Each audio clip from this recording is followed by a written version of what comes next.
March 1944, London. The briefing room fell silent when she entered. Captain Sarah Mitchell, 28 years old, blonde hair pulled back in a military bun. Her uniform fit perfectly, but it was her eyes that made people stop talking.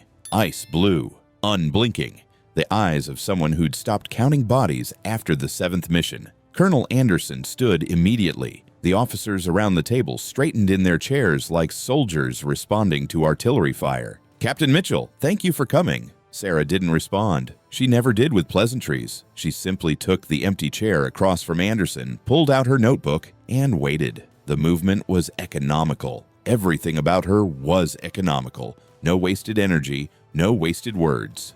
"Your record," Anderson began, sliding a classified file across the table. 17 successful sabotage operations, 12 confirmed German officer eliminations, 0 mission failures. The OSS has never seen anything like it. Sarah's eyes scanned the file, not looking at the words, but reading the margins, the notations, the redacted sections that told a different story than the official record. She saw her own name, Captain Sarah Mitchell, stamped over and over, but also other names, operatives she'd worked with, dead now, most of them.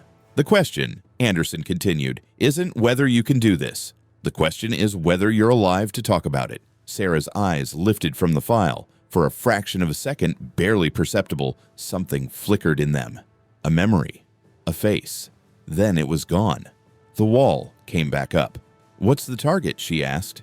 "Rail junction outside Lyon. It feeds supply lines directly to Normandy beaches. With D-Day coming in 90 days, the Germans are anticipating invasion. They're moving ammunition, fuel, soldiers through that junction. We estimate 1,000 tons of materiel per week." Anderson slid over a set of reconnaissance photographs. Sarah studied them with the intensity of a surgeon examining X-rays. Every angle of the facility, guard positions, entrance points, exit routes. "Destruction alone won't be enough," Anderson said. "They'll rebuild in weeks. No.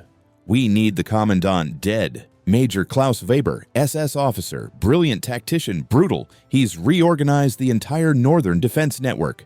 With him gone, the whole system collapses." Sarah's finger traced a photograph showing a German major standing outside a command building. SS insignia on his collar, a scar across his left cheek. She studied the way he stood, absolutely centered, balanced, ready to move in any direction. A dangerous man. 14 days, Anderson said. Maximum timeline. After that, the opportunity closes. Sarah closed the file. "I'll need Weber's complete schedule, guard rotations, facility blueprints, his personal habits, psychological profile, anything you have on his family connections, weaknesses, fears. We have limited intel on—" "Then get more," Sarah interrupted. She rarely interrupted. When she did, it meant something. "I don't go into the field blind. People die when I do. American people, French people, me, probably." Anderson nodded. He'd heard stories about Mitchell's interviews. She wasn't disrespectful, but she operated outside normal military hierarchy when it came to mission prep. The OSS director had warned him about that. "She asks questions," the director had said. "And she expects answers, not ranks. Answers. You'll work with a French resistance contact. Codename Renard. He's been embedded near Lyon for 8 months. Good intelligence network. Reliable." Sarah's jaw tightened slightly. "I work alone."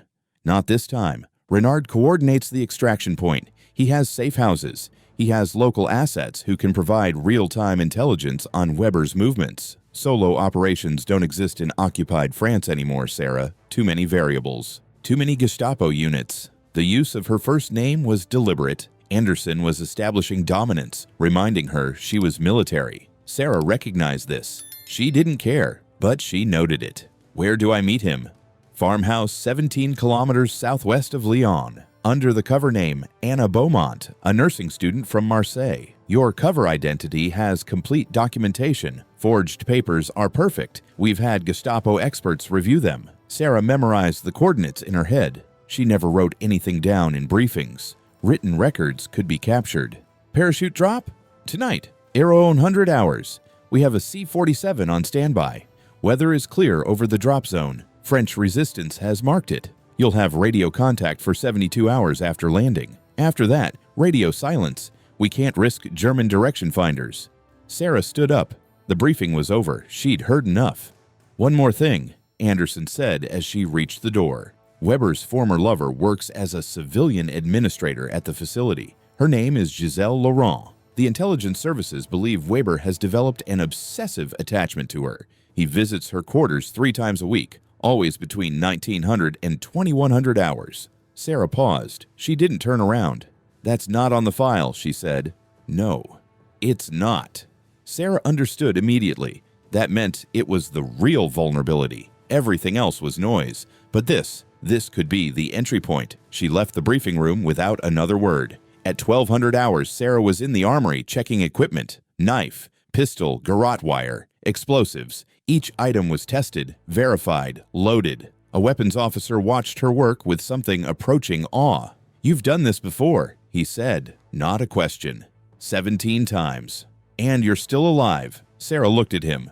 "So far." At 1800 hours, she sat in her quarters with a cup of cold tea, studying the photograph of Major Weber again, the scar on his left cheek, the slight curl of his upper lip in the photograph, arrogance or habitual contempt, the way his hand rested on his pistol holster, fingers extended, ready. 17 missions. 17 times she'd looked at a face like this and known she'd have to take that life. Sometimes she'd wondered if there was something wrong with her, that it didn't affect her the way it affected other operatives. Most soldiers carried the weight of their kills. Sarah carried nothing. She set the photograph down and closed her eyes. For a moment, just a moment, a different face appeared in her mind. Red hair, green eyes, laughing at something Sarah had said. That was before the war. That was when Sarah believed certain things were permanent. She opened her eyes and burned the face out of her memory with practiced discipline. Emotion was a liability in the field. Emotion got you killed.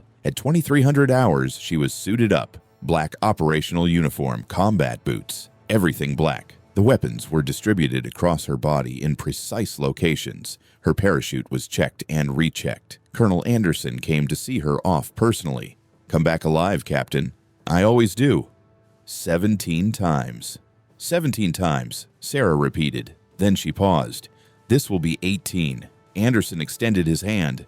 Sarah shook it. A formal acknowledgement between 2 military officers. But there was something else in the handshake. A kind of finality, as if both of them understood they might never see each other again. The C-47 roared down the runway and lifted into the black sky. Sarah sat in the cargo hold watching the other crew members.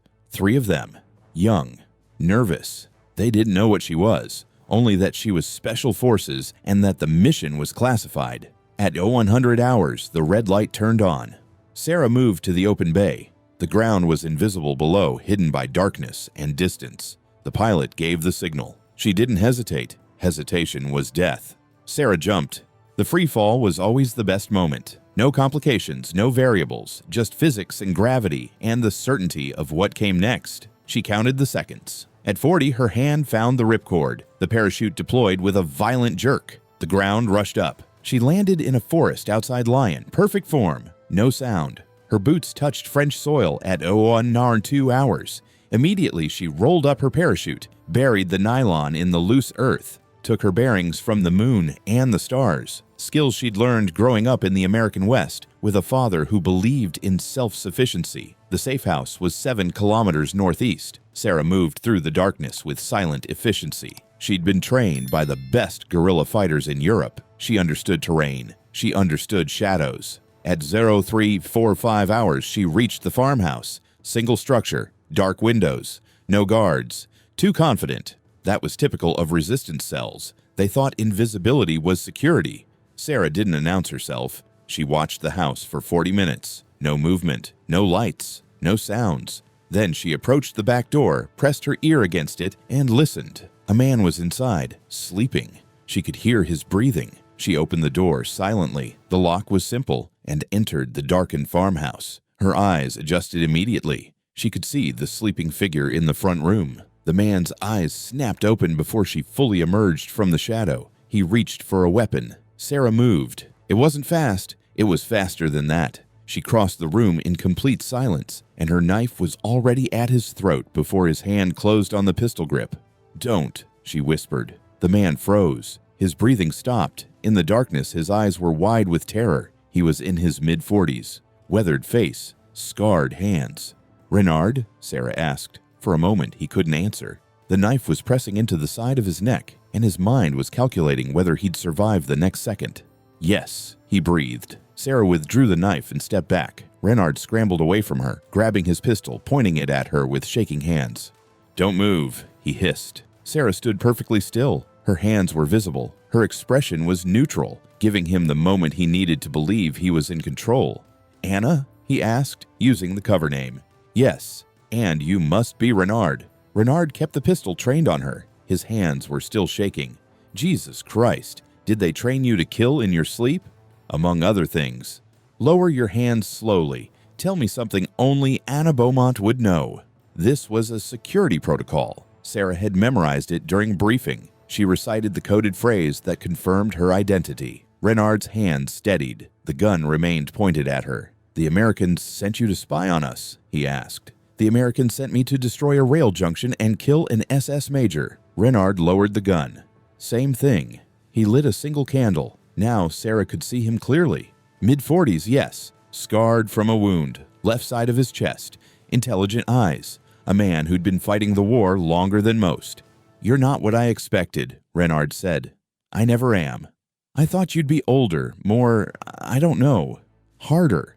"The hard ones don't last," Sarah said. She was already moving through the house, checking windows, identifying exits, creating a mental map of the space. "The hard ones die on their first mistake because they can't adjust. You survive by being adaptable, by not being what people expect." Over the next hours, Renard briefed her on everything. Guard rotations at the Leon facility, train schedules, German patrol patterns in the region, the locations of Gestapo safe houses, the names of informants who could be bought or eliminated. But most importantly, he briefed her on Major Klaus Weber. "He's different from other officers," Renard explained. "Most SS men are brutal automatons. Weber is calculating, almost brilliant. He's already reorganized the regional defense system 3 times. Every time it's more effective. The resistance has lost 17 people trying to get close to him." "And Giselle Laurent?" Sarah asked. Renard's expression changed. For a moment, something like shame crossed his face. "You know about that? Intel provided by London. Giselle is French. She was a civilian administrator before the occupation. The Germans needed someone who spoke fluent French and German, so they conscripted her. She has no choice. She works at the facility, or they execute her family. But she and Weber, she's not collaborating, if that's what you're asking. She's surviving. But Weber has become obsessed. He visits her quarters. They spend hours together. What happens in those hours, nobody knows. But it's his only vulnerability. The man is otherwise impeccable." Sarah understood immediately. Weber loved Giselle Laurent. Or he believed he did. In the context of Nazi military ideology, that was weakness. That was an opening. "I'll need to meet her." "That's dangerous. The facility is heavily guarded. Security is..." "Dangerous is what I do," Sarah interrupted. "How do I contact her?" Renard provided a contact protocol. A laundress who worked at the facility. A signal system using folded cloth in a window. It was crude, but effective. For the next 3 days, Sarah and Renard conducted surveillance. They watched the facility from multiple angles. They timed guard rotations. They observed Weber's arrival and departure patterns. They tracked Giselle Laurent's movements. Everything aligned. Weber visited Giselle's quarters on Monday, Wednesday, and Friday nights between 1900 and 2100 hours. Always alone, always with his guard detail waiting outside. Sarah developed the plan. On day 4, she would infiltrate the facility during a supply truck delivery. Once inside, she would reach Giselle's quarters. She would establish a relationship, not sexual, but intimate, based on the understanding that Giselle was also trapped, a woman surviving under occupation. Then, on day 6 or 7, when Weber visited Giselle's quarters, Sarah would eliminate him. The rail junction destruction was secondary. Weber was the objective. With him dead, the entire regional defense network would collapse into infighting and restructuring. The supply lines would be disrupted regardless. On the morning of day 4, Sarah prepared for insertion. She wore a German civilian worker's uniform. Her papers identified her as Christine Hoffmann, a materials inspector from Berlin assigned to the facility for technical evaluation. The papers were perfect, forged by the best document experts in London. But as she reviewed the plan one final time with Renard, something changed in her expression. The ice-blue eyes flickered with doubt. For just a second, barely noticeable. "What is it?" Renard asked. "Nothing. The plan is sound." But Giselle Laurent is a civilian. When we kill Weber, the Gestapo will interrogate her. They'll assume she was complicit. They'll execute her." Renard was quiet. "That's not your problem, Mitchell. Your mission is to eliminate Weber and destroy the facility. Except Giselle is an asset. She's been providing intelligence to your network for 3 years. London sent me the dossier. And I don't leave assets in the field." Renard's jaw tightened. "The extraction window closes after Weber's elimination, 72 hours maximum before German counterintelligence discovers what happened. We can't add a civilian to the evacuation." Sarah stood up. She walked to the window and looked out at the French countryside. Green fields, quiet, beautiful. The war felt impossible here. "There's always a solution," she said quietly. "We just haven't found it yet." For the next 6 hours, they planned an alternative extraction route. It was more dangerous. It required trust. It involved coordinating with a resistance cell that might be compromised. But it was possible. Sarah was gambling on the possibility. On the morning of day 5, Sarah was inside the facility. The infiltration had been flawless. She'd accessed Giselle Laurent's quarters at 1400 hours, identified herself using a coded phrase, and established a connection based on shared captivity. Giselle was intelligent, careful, and traumatized by her situation. She'd wept when Sarah explained that help was coming, that she would get out. But she'd also warned Sarah, "Weber is not a simple target. He's paranoid. He checks his surroundings constantly. He carries a pistol loaded with ammunition made specifically to penetrate body armor, and he has backup weapons concealed in every room he frequents." Sarah had absorbed this information. She'd refined her approach. But on the evening of day 8, when Sarah left the facility for a solo reconnaissance mission, she made a critical decision. She didn't return. The safe house remained empty. The signal for Renard remained undelivered. And in the darkness of occupied France, Captain Sarah Mitchell, the most dangerous operative the OSS had ever deployed, simply vanished. No body, no message, no explanation. Just gone. London. OSS Headquarters. May 15th, 1944. Colonel Anderson stared at the telegraph message for the 3rd time. The words didn't change. They never did, no matter how many times he read them. Captain Mitchell failed to report. Last contact with Asset Renard at 1847 hours, day 8. She departed safe house for reconnaissance. Did not return. No communication in 72 hours. Asset believes target area compromised, recommending immediate termination of operation and asset extraction. Anderson crumpled the message in his fist. "Is it confirmed?" The voice came from Major General William Donovan, director of the OSS. He stood in the doorway of Anderson's office, his presence filling the room like smoke. Donovan had built the OSS from nothing, and he didn't tolerate failure. More importantly, he didn't tolerate uncertainty. "No, sir. Renard's last communication was 2 days ago. Radio silence is mandatory until the extraction window closes, but Sarah was supposed to make contact 36 hours ago. She didn't." Donovan moved to the window. London sprawled below them, still bearing the scars of the Blitz. Gutted buildings, entire streets that disappeared into rubble. The city had survived bombardment. Anderson wondered if it could survive losing its best asset. "She was our most effective operative," Donovan said quietly. "Yes, sir. 17 successful missions, 12 confirmed eliminations, 0 failures." "Yes, sir." "Until now." Anderson didn't respond. What was there to say? Sarah Mitchell, the perfect operative, had simply evaporated into occupied France like steam. "The Germans haven't announced anything," Donovan continued, turning from the window. "No propaganda, no confession, no interrogation broadcasts. The rail junction is still operational. Nothing suggests they captured her." "Then perhaps she's in hiding," Anderson offered, "waiting for extraction protocols to reset. She could be wounded. She could be hiding from patrol units." "Sarah doesn't hide, and Sarah doesn't stay silent when she can communicate." Donovan's eyes were gray, analytical, the eyes of a man calculating probabilities across hundreds of operations simultaneously. If she was alive, if she could send a message, she would. That she hasn't means one of 3 things. She's captured and interrogating under torture. She's dead, Or she made a choice. A choice, sir? To disappear, Donovan said flatly. I've seen it happen twice before. Operatives push too far, seeing too much, breaking under the weight of it. They vanish. Intentionally. They become someone else. Anderson's jaw tightened. Sarah Mitchell isn't unstable. No, Sarah Mitchell is the most disciplined operative we've ever deployed, which means if she disappeared, it wasn't weakness. It was a deliberate decision. Donovan paused. Declare her dead, Colonel. File the official report. Hostile action on day 8. Presumed captured and executed by Gestapo interrogation. Sir, we don't know. We know that Sarah Mitchell disappeared without making contact. We know she violated protocol. We know she's gone. In the intelligence business, the absence of communication is confirmation of death. Anderson's hands trembled slightly. He was being asked to erase someone, not just from records, but from existence. What about her family? Anderson asked quietly. They'll receive a standard notification. Their daughter died serving her country. Details are classified. End of discussion. Donovan moved toward the door. And Anderson. One more thing. Any asset connected to Sarah Mitchell becomes a liability. We erase her from the records. Officially, Captain Sarah Mitchell never existed. The process took 3 weeks.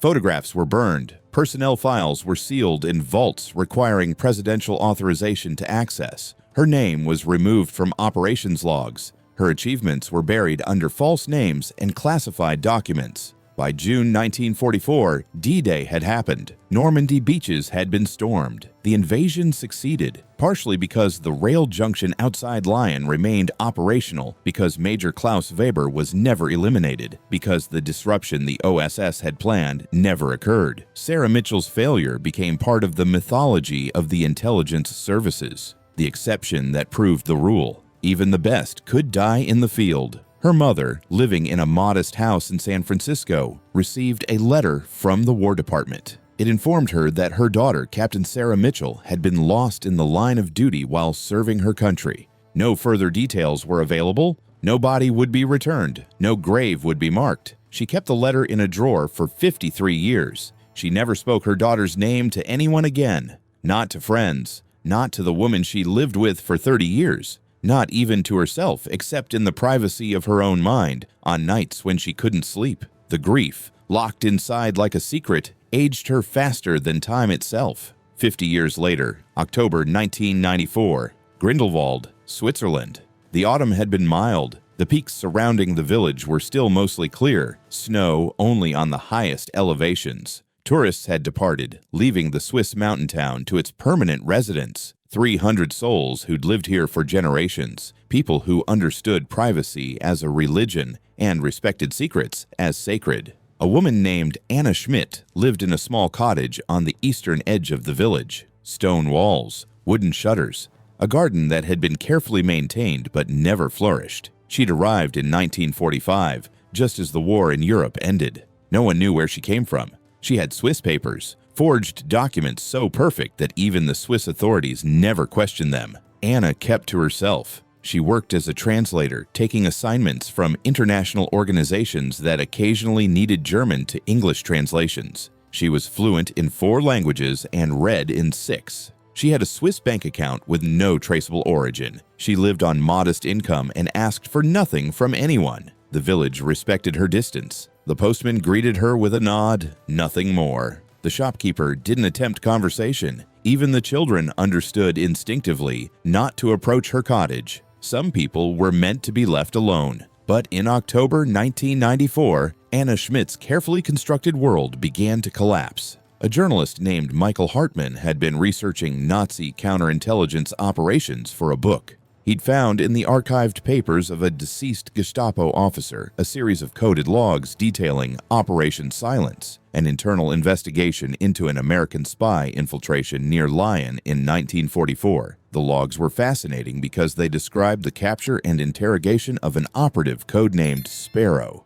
Female, American, highly trained, but the logs didn't describe her death. They described her recruitment. Hartmann followed the thread for months. He located surviving members of the Lyon Gestapo through German archives. He pieced together a story that seemed impossible. An American spy had been captured, interrogated, and turned by Klaus Weber. She'd agreed to become a double agent. to provide false intelligence to the OSS that would mislead the Allies' planning. The final log entry dated March 1945 indicated that Sparrow had been extracted from France and moved to Switzerland under a new identity. Her mission: maintain her cover as Anna Schmidt, a Swiss translator, and monitor intelligence coming from the OSS to Switzerland for the remainder of the Cold War if necessary. But the war ended. The OSS dissolved into the CIA. No one was watching Switzerland anymore. The double agent simply disappeared into a new life, hidden in plain sight. Hartman's research was meticulous. He didn't publish the information immediately. Instead, in the first week of October 1994, he drove to Grindelwald. He found Anna Schmidt's cottage and knocked on the door at 14:30 hours on an autumn afternoon when the light was beginning to turn golden. The woman who answered was 78 years old. Her hair was white, pulled back simply. Her face bore the soft lines of advanced age, but her eyes, ice blue, unblinking, permanently alert, they were exactly as described in the 1944 OSS personnel file photograph. "Can I help you?" she asked in German-accented English. "Anna Schmidt?" Hartman asked. "Yes."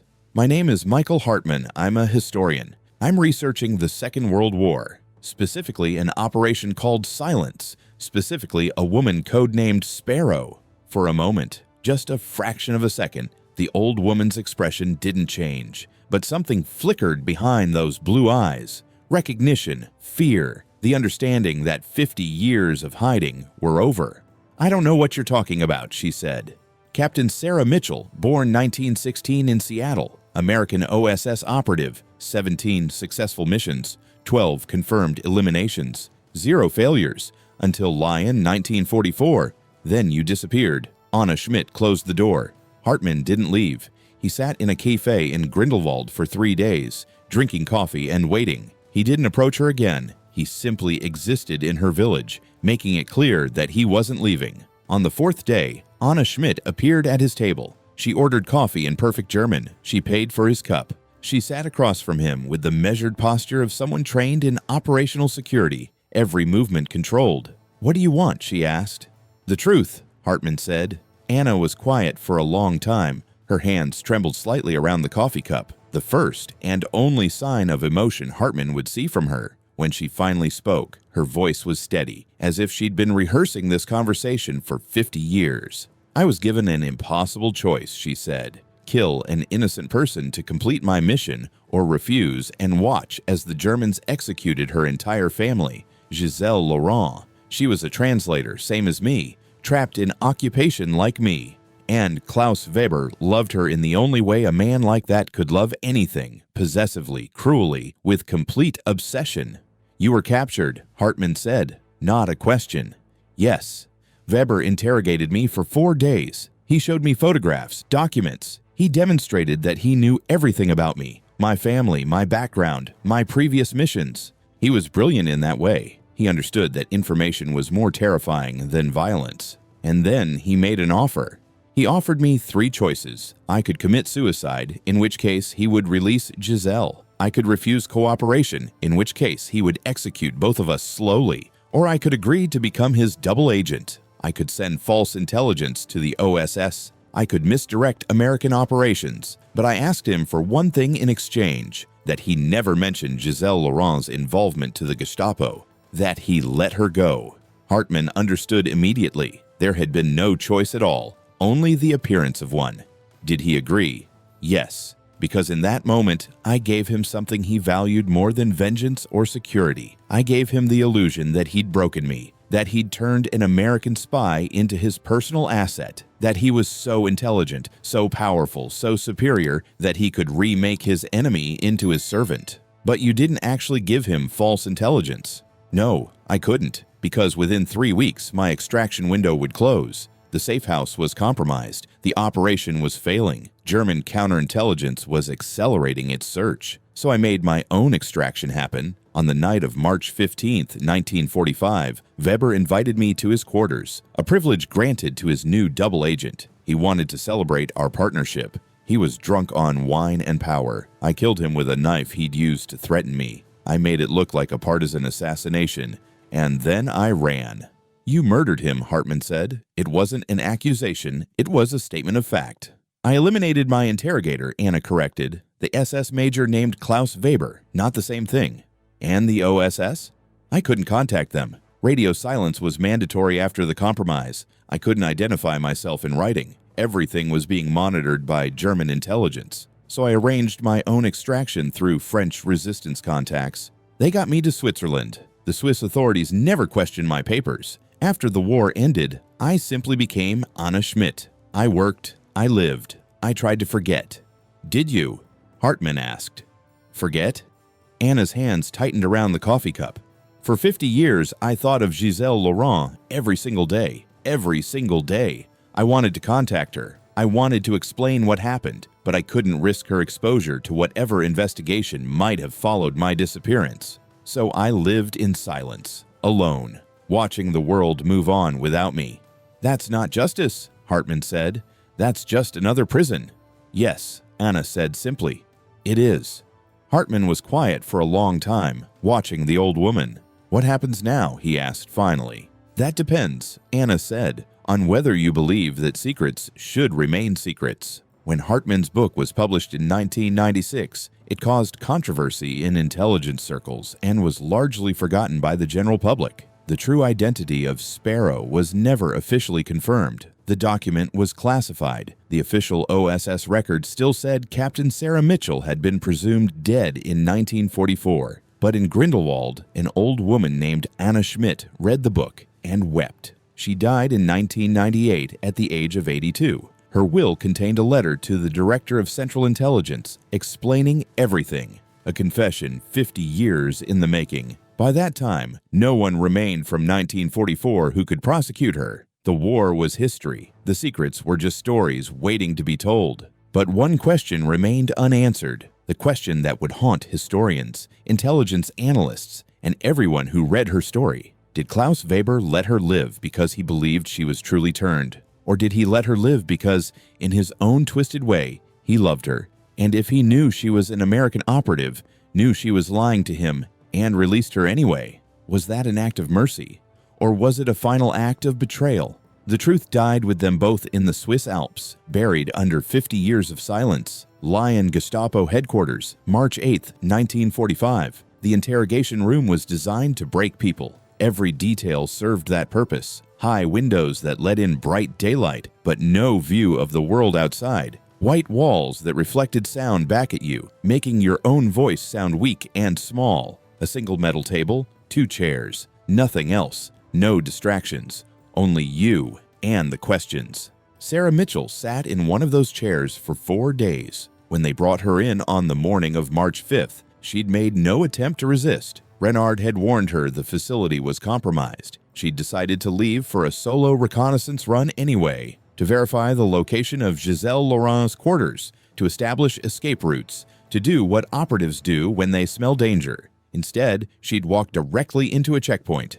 Young German soldiers, routine papers inspection. One of them had recognized the flaw in her forged documents, a subtle printing error that shouldn't have existed. They'd brought her in. By the time she reached the interrogation room, everything had already been transmitted. Her face, her fingerprints, her false identity. And Major Klaus Weber was waiting. He was taller than his photographs suggested, thin, built like a predator. The scar on his left cheek ran from temple to chin, a white line against tanned skin. When he looked at her, his eyes registered no emotion, just calculation. Captain Sarah Mitchell, he said in perfect English. The most effective operative the OSS has deployed to France. 17 successful missions, 12 confirmed eliminations. No failures. Until today. Sarah said nothing. She'd been trained on interrogation resistance. The first rule, never confirm identity through voice. Weber smiled. It was the worst thing he could have done. The smile meant he didn't need her to confirm anything. He already knew. You must understand something, Weber said, sitting across from her. I'm not going to torture you. Torture is crude, ineffective. American interrogators use it because they lack sophistication. I don't torture people. I simply present them with their situation and allow them to make rational decisions. Sarah's eyes remained fixed on the white wall behind him. Your situation is this, Weber continued. Your safe house is compromised. We have Renard. We have the French resistance cell that supports you. We have the radio equipment. We have the extraction protocols. You have no backup, no rescue team, no communication with London. You are completely, utterly alone." He let that statement hang in the air for a long moment. "Additionally," Weber said, "we've connected you to a woman named Giselle Laurent. She works as a translator at the rail facility. We have photographs of you meeting with her on 3 occasions. We have transcripts of your conversations. We have everything we need to execute her as a collaborator and spy." Sarah's jaw tightened, just slightly. Weber caught it immediately. "Ah, she matters to you." Weber's voice became almost conversational. "That's interesting. I wondered if you were capable of attachment. You've always seemed so mechanical. But Giselle Laurent matters to you." "I don't know what you're talking about," Sarah said quietly. "Of course you do.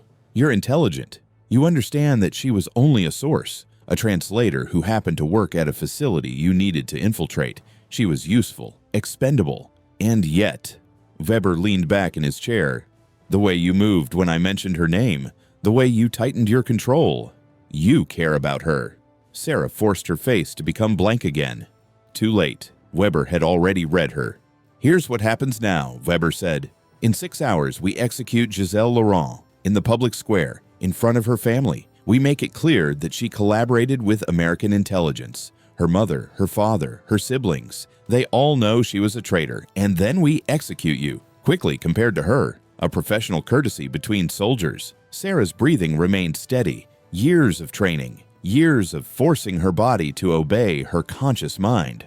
"Or," Weber continued, "you cooperate with me." "Never," Sarah said. "You haven't heard the terms yet." Weber stood up and walked to the window. The sunlight hit his scar, making it appear deeper.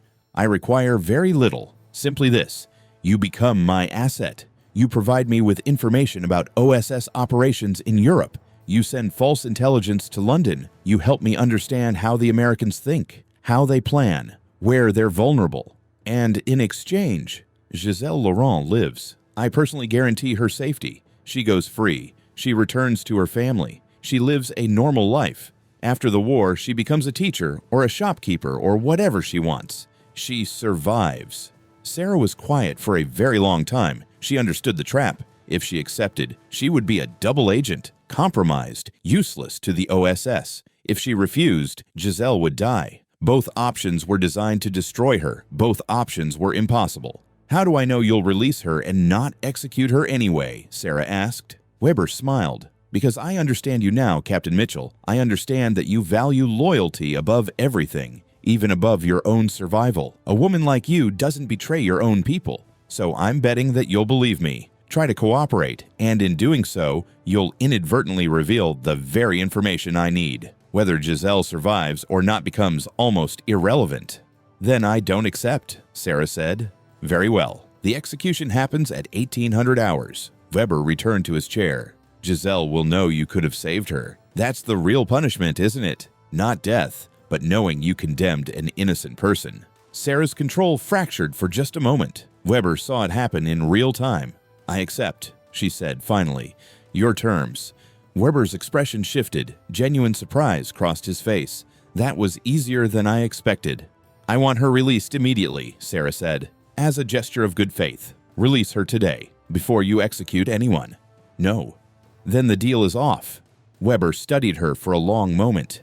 "You're quite remarkable, Captain Mitchell. You accept my terms and immediately begin negotiating. Even now, you're trying to regain control of the situation. If you're going to execute her anyway, there's no point in my cooperation. I need proof that you'll honor your agreement." Weber called a guard over, whispered something. The guard left and returned 5 minutes later carrying a photograph. It was Giselle, alive, sitting in a cell, but alive. "She's been in protective custody," Weber said, "for her own safety. I knew you'd be concerned about her welfare. When you heard that she'd been arrested, I anticipated your concern would be significant. I'm a student of human psychology, Captain Mitchell. I understand motivation." Sarah's hands trembled slightly. She locked them together under the table. "Here's the proof you need," Weber said. "Tomorrow, I release Giselle Laurent. I give you a photograph of her at the Lyon train station, boarding a train out of the city. You'll know she's safe, and in exchange, you become my asset.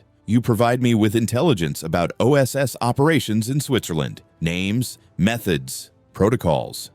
For how long? For as long as the war continues. After that, I have no use for you. But the war won't last forever. Germany will win, or Germany will lose. Either way, your usefulness will have an expiration date. But until then, you work for me. Sarah nodded slowly. I accept. Weber smiled again. You're lying. What?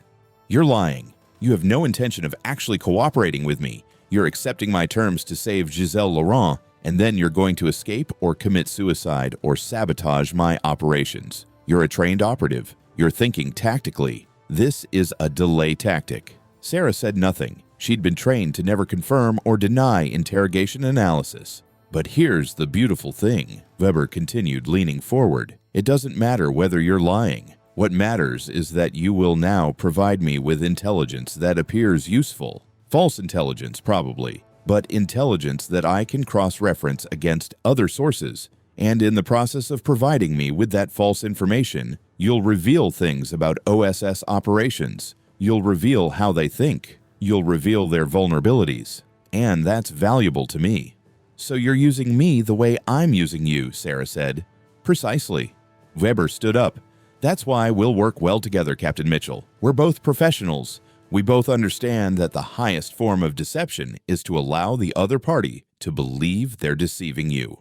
For 4 days, Sarah sat in the interrogation room with Klaus Weber. They talked, not under torture, not under physical duress. Just two operatives, each trying to understand what the other was capable of. Weber showed her more photographs of Giselle. Giselle eating, Giselle sleeping, Giselle's face becoming gradually less terrified. Each photograph was dated. Each one proved that Giselle was alive. The photographs were Weber's method of keeping Sarah compliant without needing to raise his voice. On the morning of March 9th, Weber brought Sarah a final photograph. It showed Giselle standing on a train platform. Her face was clear. She looked confused, frightened, but alive. The date stamp on the photograph was March 8th, 6:47 a.m. She's gone, Weber said. Safe, free. My obligation is fulfilled. Sarah held the photograph. Her hands didn't shake. Her eyes didn't water. Years of discipline kept her expression neutral, even as something inside her broke. Now comes the difficult part, Weber said. You need to go back into the field. You need to contact London. You need to tell them that you're still alive but unable to complete your mission due to security compromise. You need to reestablish communication. And you need to accept my assignment. What is your assignment? Report on OSS operations in Switzerland. We know there are American intelligence assets working in Bern and Zurich. I need names. I need methods. I need operational protocols. You have access to that information through your network. I want it. Sarah's mind was already working. 4 days of conversation with Weber had revealed his patterns. He was methodical. He was obsessed with patterns and psychology. He believed he understood people because he'd successfully turned other operatives before. He was confident, overconfident, and he had made one critical mistake. He'd given her that photograph of Giselle at the train station. He'd provided her with proof that meant Giselle existed in the world beyond these walls, proof that she'd escaped. I'll need to coordinate with my network, Sarah said, to establish rendezvous points, to develop dead drops for communication. Do it. I'll need resources. Money, false documents, radio equipment. You'll receive everything. But Captain Mitchell, I'll be watching you. If you attempt to escape, if you attempt to warn your network, if you do anything other than exactly what I've instructed, I have plans to locate and eliminate everyone you've ever cared about. Sarah understood. This was the final phase of her interrogation. Not the extraction of information, but the establishment of control. Weber believed he'd broken her. He believed she now belonged to him.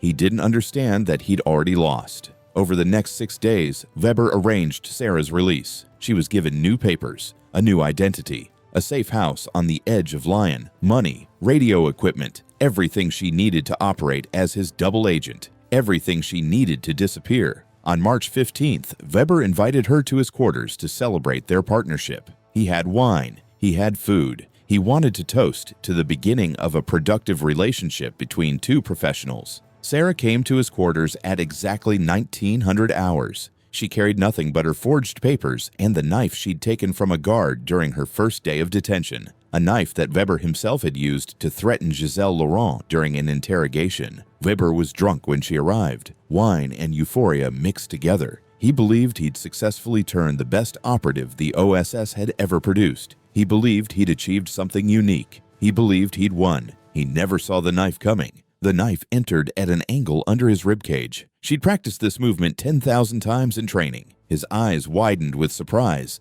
not pain, but betrayal. He'd believed she'd been broken. He'd believed she truly belonged to him now. In that moment of realization, he understood he'd been wrong. She left no message. She made it look like a partisan assassination, a random act of violence by French resistance fighters. She took his money, his false documents, his operational files. She took the keys to a safe that contained passports and cash from a dozen other operations.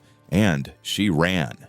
3 days later, hiding in a safe house outside Marseille, Sarah made her choice. She couldn't contact London. All communication with the OSS had been severed. She couldn't go home. She couldn't become who she was. The moment she stepped back into the light, the questions would begin. Had she been turned? Had she provided information to the Germans? How long had she been collaborating? Even if the truth came out eventually, the damage would be done. She would be destroyed, not by the enemy, but by the people she'd fought for. She could only become someone new, a woman who had never existed until she decided to exist. Anna Schmidt, a Swiss translator, a person with no past, no connections, no obligations. She walked out of occupied France and into Switzerland, where the war was just something happening to other people in other countries. She rented a small cottage in Grindelwald. She opened a Swiss bank account with money that came from nowhere. She became a ghost, and for 50 years, she lived in silence, never allowing herself to wonder if the photograph of Giselle on that train platform had been real or another one of Weber's psychological manipulations.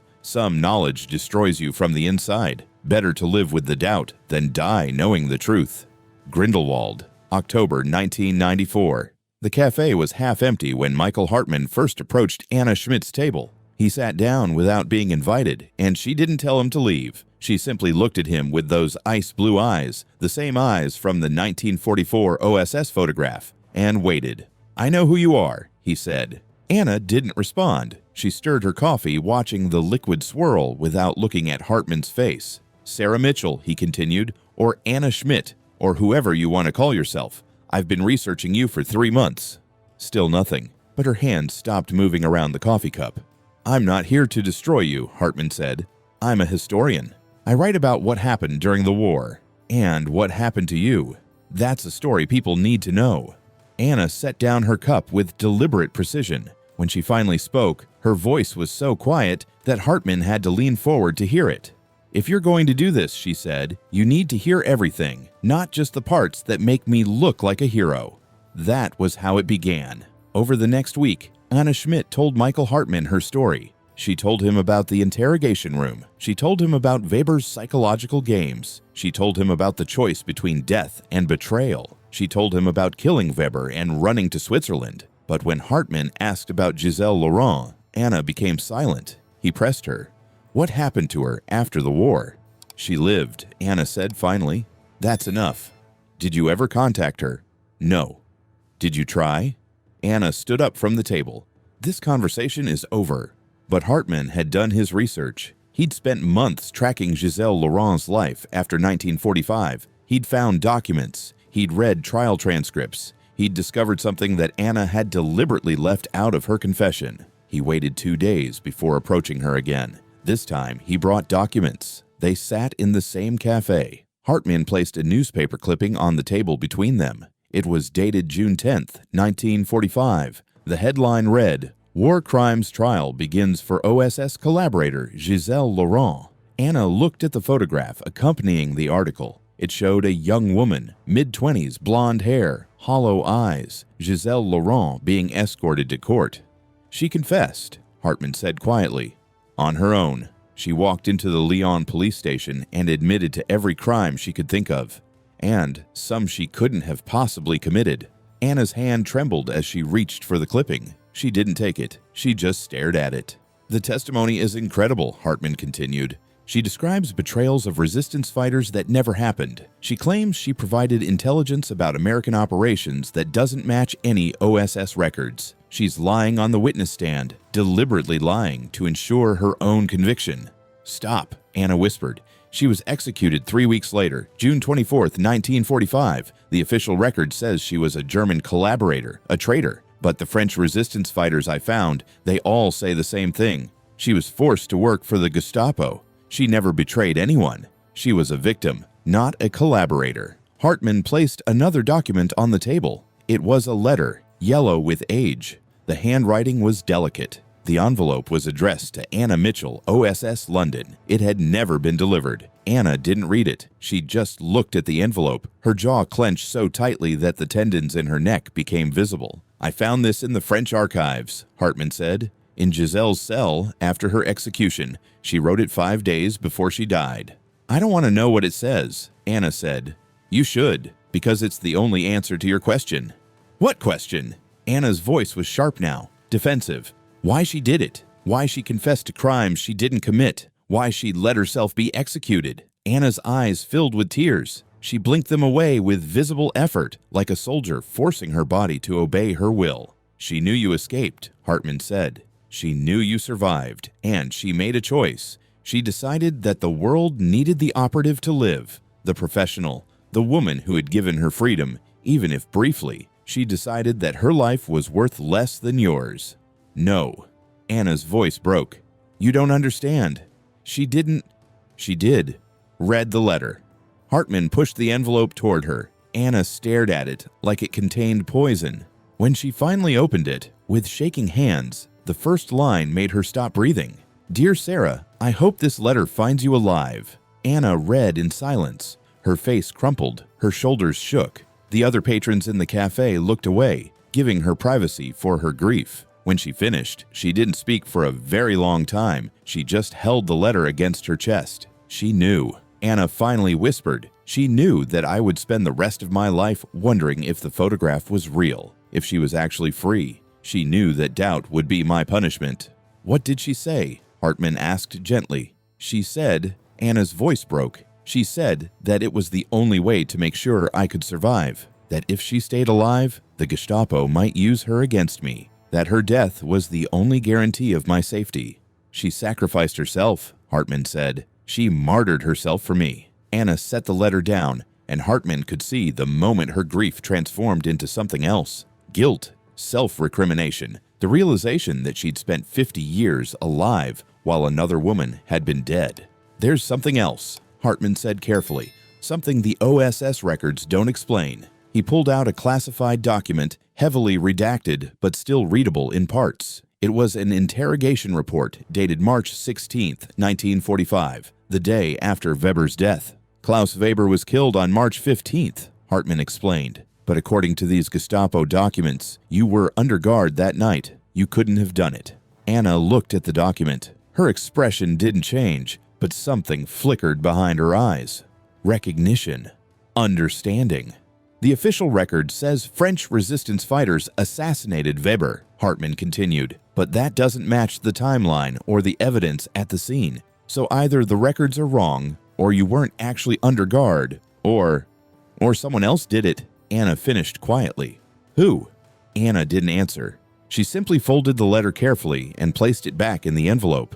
"That part doesn't matter," she said finally. "What matters is that Weber is dead, that Giselle is dead, that I'm alive, and that I've spent 50 years carrying the weight of both of those facts." Hartman published his book in 1996. It told the story of two women whose fates had been bound together by war. It became a minor sensation in France. The government issued a posthumous pardon to Giselle Laurent in 1997, and her conviction was officially expunged from the record. Streets were renamed, memorials were erected, the dead were honored. But Hartman's book also created a mystery. Researchers began digging through classified OSS files. They discovered inconsistencies. The interrogation reports didn't match the timeline. Weber's death couldn't have been Sarah Mitchell's work if the Gestapo documents were accurate. Either the official records were deliberately falsified, or Sarah Mitchell's confession was incomplete. The controversy grew. Intelligence analysts wrote papers about the case. Historians debated whether Sarah Mitchell had actually committed the murder or whether someone else had, and she'd taken responsibility for it. Some speculated that Hartman's entire narrative was fabricated, a fiction designed to rehabilitate a former Nazi collaborator's reputation. The truth remained buried. The people who knew what really happened were dead. The woman who could have answered the questions never wrote another book. She never gave another interview. She simply returned to her cottage in Grindelwald and waited for death.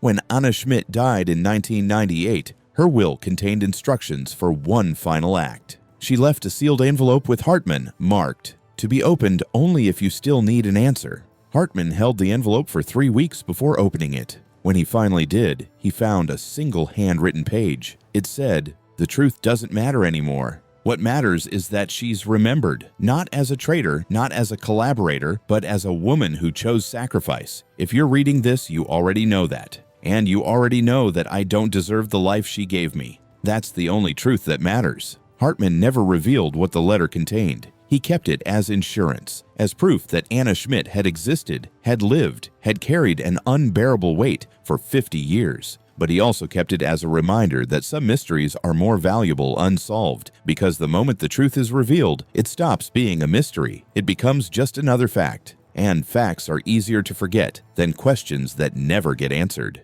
Grindelwald, November 1998. Anna Schmidt's hands were steady as she held the pen. 54 years of Swiss discipline had taught her how to keep her body under control, even when everything inside was breaking apart. The cottage was empty now. All the furniture had been sold. The walls were bare except for one thing, a map of Lyon marked with red circles. She wrote in neat, careful letters, "I am leaving this house to be demolished. I am leaving my estate to organizations that help women survivors of wartime violence. I am leaving my journals to the Swiss National Archives. And I am leaving this letter to Michael Hartman because he already understands what I can no longer hide." The letter took 3 days to write, not because she was unsure what to say, but because she had to stop frequently, to remember, to cry, to sit in the empty rooms and feel the weight of 54 years pressing down on her shoulders like a physical thing. The first memory that came was Giselle's face, not from a photograph. From the train station the night before, Sarah escaped. Giselle had been there, waiting by the platform even though she was supposed to be in protective custody. Their eyes had met for 3 seconds. Giselle had nodded, just once. A silent message, "Go, live, make it worth something." Anna had not understood it then. She understood it now. When she finished the letter, she called a doctor and asked for something to help her sleep. Not pills hidden under her tongue, just something to let her rest without the nightmares. The doctor prescribed sedatives. She took them all at once. The hospital in Bern discovered her 3 days later during a welfare check that had been requested by her neighbor. The doctors said she'd suffered a massive heart attack during the overdose. They said her heart had simply stopped. Anna didn't fight it. She let the exhaustion pull her under like a current, and she didn't surface. She died on November 15th, 1998. The obituary was brief. Anna Schmidt, longtime resident of Grindelwald, passed away peacefully after a long illness. She is survived by charitable donations she requested in her will. No one attended her funeral. No one from the village even knew her well enough to mourn her. The cottage was demolished exactly as she'd instructed. The land was turned into a small park with a wooden bench overlooking the mountains. A single plaque read, "Rest here. Look at the mountains. Remember that some distances cannot be crossed." Michael Hartman received the key to her safe deposit box 2 weeks after her death. His hands shook when he opened it. Inside was the letter, and inside the letter was something worse than any confession. It was the photograph, the one of Giselle at the train station. But on the back, in Anna's handwriting, were 4 words. I never knew if it was real. Beneath the photograph were the journals.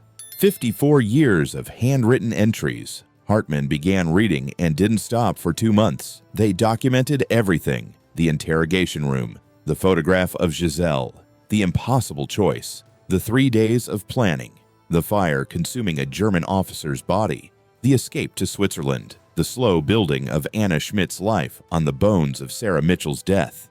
But more than that, the journals documented Anna's ceaseless consuming doubt. An entry from 1955, "I saw a woman today who looked like Giselle. Same hair, same height. For 30 seconds, my heart stopped, but it wasn't her. It could never be her. And I began to wonder, was the photograph real? Or was it just Klaus Weber's final psychological victory? Did he let me escape already believing I'd spend the rest of my life wondering? An entry from 1973. I have been Anna Schmidt for 28 years. I have become someone new. But sometimes at night, I remember the weight of the knife in my hand. I remember thinking, he was right. I am broken. I am his masterpiece. And I think about the photograph. Was it a mercy or a curse? Did Giselle survive that night, or did I spend 50 years mourning a ghost I never allowed myself to acknowledge? An entry from 1989. They tore down the wall in Berlin. The Cold War is ending. I have run out of reasons to hide. I am old now, 82. I look at the photograph every night. Giselle's face frozen at 1945. Forever young, forever gone, or forever free. I will never know. And that uncertainty is the only thing keeping me alive. And then, 3 entries from the final week of her life. November 9th, 1998. I have decided to tell Michael the truth, not to ease my conscience. Conscience was burned away decades ago, but because the truth deserves to be spoken to someone before it dies. November 12th, 1998. I have written everything. The interrogation, the killing of Weber, the escape, the journals, all of it. But there is one truth I cannot write. It is the truth that matters most. I do not know if Giselle survived, or if I imagined her survival to avoid losing my mind. I do not know if I killed Klaus Weber, or if someone else did, and I took credit to feel like I had agency in my own destruction. I do not know if Anna Schmidt is a woman or a ghost who wears a woman's face. I do not know if I deserve to die, or if I deserve to suffer forever. I do not know, and the not knowing is finally about to be over. November 15th, 1998. Michael will understand. He is smart enough to see that there are no answers here, only questions arranged in different patterns. Only a woman who lived 54 years asking the same question every single day. What if I survived by mistake? What if I survived while someone better died? What if? Hartman held the final journal entry for a long time. His hands trembled. He could have published the journals. They would have been a sensation. The full truth about Sarah Mitchell's final confession. But as he held them, he understood why Anna had given them to him. She had trusted him with the choice between 2 truths, the truth that destroys and the truth that saves through silence. He burned the journals one night in December 1998, feeding page after page into a fireplace. 54 years of grief, guilt, doubt, and self-recrimination transformed into ash and smoke. He kept only one thing, the photograph of Giselle at the train station, the photograph that Anna had never been able to determine was real. And he kept the answer. He did this by writing a new book, ostensibly about the French resistance in Lyon, but actually about 3 women whose lives had been bound together by war. Sarah Mitchell, the operative who disappeared, Giselle Laurent, the translator who confessed, and Magpie, code name for a woman named Simone Devereaux, who had been there the night Klaus Weber died. In the book, Hartman wrote, "What makes a person a hero is not whether they survive, but whether they make their survival mean something." Giselle Laurent was executed for crimes she did not commit. Simone Devereaux was executed fighting a war that ended anyway. Sarah Mitchell lived for 54 years with the knowledge that she had been saved by their sacrifices. Whether that knowledge was accurate or imagined matters less than what she did with it. She bore witness. She told the truth finally when the truth no longer mattered to anyone but herself. The book was published in 2001. Few readers understood that it was actually a confession. They were too focused on the Sarah Mitchell controversy to see the deeper point. But researchers began looking for Magpie. After 3 years of work, they found her. Simone Devereaux, born 1918, executed April 2, 1945, a member of the Lyon resistance cell, a fighter, a hero whose name had been forgotten until someone remembered her in a book that was really a love letter disguised as a mystery. Her name was added to memorials. Streets were named after her in Lyon. She was rehabilitated into history as what she actually was. Michael Hartman never confirmed that Simone Devereaux was the Magpie of his book. When asked directly, he would only say, "Some people are forgotten by history. Sometimes all we can do is remember them." But he did something else. He located Giselle Laurent's family. They were still living in Lyon. He met with them and gave them the photograph of Giselle at the train station. "I don't know if this is real," Hartman told them. Anna Schmidt, Sarah Mitchell never knew either, but Giselle Laurent was worth remembering. She was worth saving, even if she was saved by choosing to die instead. The family kept the photograph. They framed it. They told people that their grandmother had been a hero. They spoke her name to their children and their children's children, and every time they did, Giselle Laurent became more real, more alive, more saved. Michael Hartman died in 2012. Before his death, he donated Anna Schmidt's final letter to the Swiss National Archives. He added one condition: it would not be opened for 50 years. In 2062, when the envelope is finally unsealed, the world will read Anna Schmidt's last words. People will learn that Sarah Mitchell was not who she claimed to be. They will learn that she survived not through heroism, but through the sacrifice of women whose names she never fully knew. But by 2062, Anna will have been dead for 64 years. Sarah Mitchell will have been dead for 40 years before that. Giselle Laurent will have been dead for 117 years. Simone Devereaux will have been dead for 117 years as well. And perhaps that is when the truth will finally matter, when everyone involved is gone and the story has aged into history, when it can be told without hurting anyone still alive. But the people reading it in 2062 will understand something that perhaps Anna could never accept. The truth was never about whether the photograph was real, or whether Giselle survived, or whether Sarah Mitchell actually killed Klaus Weber. The truth was that 3 women made choices in the darkness. The truth was that those choices mattered. The truth was that they deserved to be remembered. And the truth was that sometimes the only way to honor the dead is to let their stories rest with them. Anna Schmidt learned this too late, but at least, at the very end, she told the truth. And the world, when it finally heard this story, understood. The living carry forward what they can. The dead carry forward what we give them. And sometimes, that is enough. The last line of Michael Hartman's second book read, "In the mountains of Grindelwald, there is a bench where people rest. Some remember the war. Some remember the women who fought it.